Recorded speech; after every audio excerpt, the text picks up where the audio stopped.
जैसे कि हम लोग वेक्टर और 3D की PYQ कर रहे हैं, तो अभी तक जो हमने क्वेश्चंस करे वो वेक्टर के थे। अब ये क्वेश्चन 3D का है, काफ़ी पॉपुलर है 1 मार्क के हिसाब से।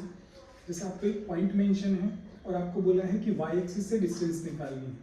जब भी आपको डिस्टेंस निकालने को बोला जाए, आप मॉड के अंदर a² plus b² plus c² कर लोगे। क्योंकि मुझे ये डिस्टेंस y एक्सिस से चाहिए, तो जो y कोऑर्डिनेट होगा मैं इसको 0 करूंगा, तो मेरा आंसर आएगा √a² प्लस c²। ऐसे अगर मान लो आपको x एक्सिस से डिस्टेंस पूछी जाए, तो x एक्सिस से आपकी डिस्टेंस हो जाएगी, आपको x कोऑर्डिनेट 0 करना पड़ेगा, ये b² प्लस c² आ गया। तो ये बेसिक आप ऐसे निकाल सकते हो।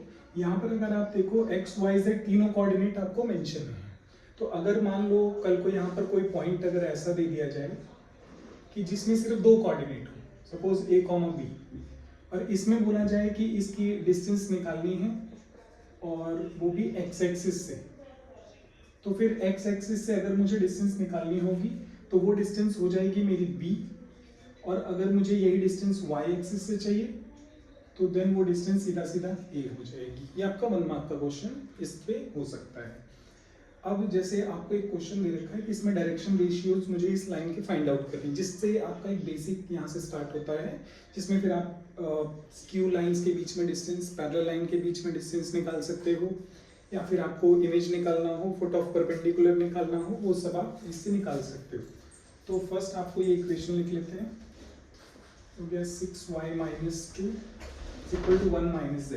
जो बेसिक फॉर्म होती है उसमें कोफिशिएंट को मुझे 1 बनाना होता है, तो यहाँ पे मैं 3 कॉमन करूंगा, ये बनेगा x + 1/3। यहाँ पे 6 कॉमन करूंगा, ये बनेगा y - 2/6। यहाँ पे -1 कॉमन करूंगा, ये z - 1 बनेगा। अब इसको फिर मुझे डिवाइड में लेके जाना है, क्योंकि एक्चुअल फॉर्म x - x1/a होती है, तो इसको अगर मैं नीचे लेके जाता हूँ तो ये बनता है x + 1/3/1/3। ये होता है y माइनस, ये भी आपका 1/3 आया, और ये नंबर 1/6 हो गया। ये z -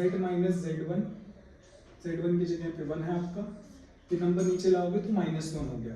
तो जो आपका dr या डायरेक्शन रेशियोज हैं वो आपका होना चाहिए 1/3, 1/6 एंड -1। लेकिन अगर आप ऑप्शन चेक करोगे तो किसी भी ऑप्शन में ये नंबर आपको मेंशन नहीं है, ऐसा हो सकता है। तो आपको क्या करना पड़ेगा, आपको इनका एक ऐसा नंबर सोचना पड़ेगा जो इन दोनों के नंबर में आता हो। जैसे 6 है, 6 इन दोनों के टेबल में आता है, तो हम क्या करेंगे, इसको 6 से मल्टीप्लाई कर देंगे सबको, तो ये नंबर आ जाएगा हमारे पास 2, और ये 1 हो जाएगा, एंड ये -6 हो जाएगा, और हमारा जो आंसर है वो D हो जाएगा। तो यही हमारा डायरेक्शन रेशियोज। Thank you.